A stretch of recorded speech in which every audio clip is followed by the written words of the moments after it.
బాగా చదువుకున్నాము. ఈమె పీజీ చేసింది, నేను కూడా డబుల్ పీజీ చేసిన, నేను యూనివర్సిటీ గోల్డ్ మెడల్ తీసుకున్నా.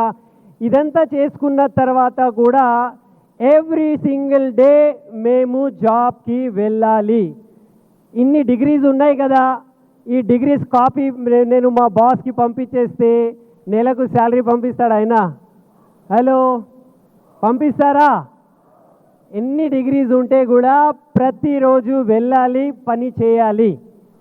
సో ఆ పని చేసుకుంటూ వెంటే మా యొక్క ఆలోచన సరళి ఎట్లా అయిపోయిందంటే జాబ్ మైండ్ సెట్ అయిపోయింది.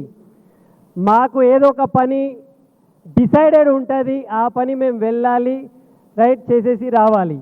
నా సబ్జెక్ట్ నేను వెళ్ళాలి, కంప్లీట్ చేసుకొని వచ్చేయాలి. కానీ ఎప్పుడైతే ఇక్కడ వెస్టీజ్ మేము స్టార్ట్ అయినామో ఒక సెక్యూరిటీ ఇన్కమ్ గురించి, మేము ఉంటే ఉండకపోతే కూడా, మేము పని చేస్తే పని చేయలేని పరిస్థితే ఉంటే కూడా మా ఫ్యామిలీకి రెగ్యులర్లీ కంటిన్యూస్లీ జనరేషన్స్ వరకు ఇన్కమ్ రావాలి. ఈ యొక్క పాయింట్ గురించి మేము వెస్టీజ్ విన్నింగ్ టీమ్ స్టార్ట్ చేశాము. కానీ ఇక్కడ మైండ్లో జాబ్ ఉన్నది, కానీ పని ఉన్నది బిజినెస్. సెట్ అవుతుందా? అవుతుందా? సో అది సెట్ కాలేదు, మాకు నేర్చుకోవడానికి టైం పడింది. సో ఈ వర్క్లో సక్సెస్ కావాలి అనుకుంటే మనము రైట్ యాటిट्यूड నిర్మించాలి మన లోపల. हमारे अंदर एक राइट एटीट्यूड को बिल्ड करना पड़ेगा. और राइट एटीट्यूड कब आएगा? सबसे पहली बात सीखने की तैयारी. ఫస్ట్ నేర్చుకోవడానికి తయారు ఉండాలి. అందు గురించి మనం ఇక్కడ ట్రైనింగ్ మీటింగ్కి రావాలి అని అంటాము, అప్లైన్కి సబ్మిటెడ్ ఉండాలి అని అంటాము. ఎందుకు అంటే నేర్చుకోవడానికి తయారు ఉండాలి. ఎంతమంది అనుకుంటారు నేను నేర్చుకోను కానీ సక్సెస్ కావాలి? సాధ్యమవుతుందా? అవుతుందా?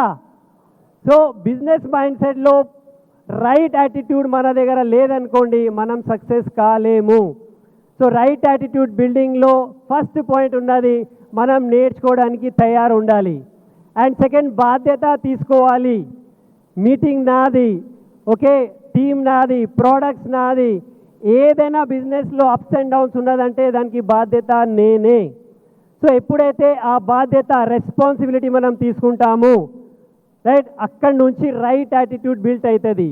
हम जिम्मेदारी लेंगे तो ही हम आगे बढ़ेंगे. अगर हम जिम्मेदारी नहीं लेंगे, जिम्मेदारी तो अपलाइन का है, जिम्मेदारी तो डाउनलाइन का है, तो हम कुछ नहीं कर पाएंगे.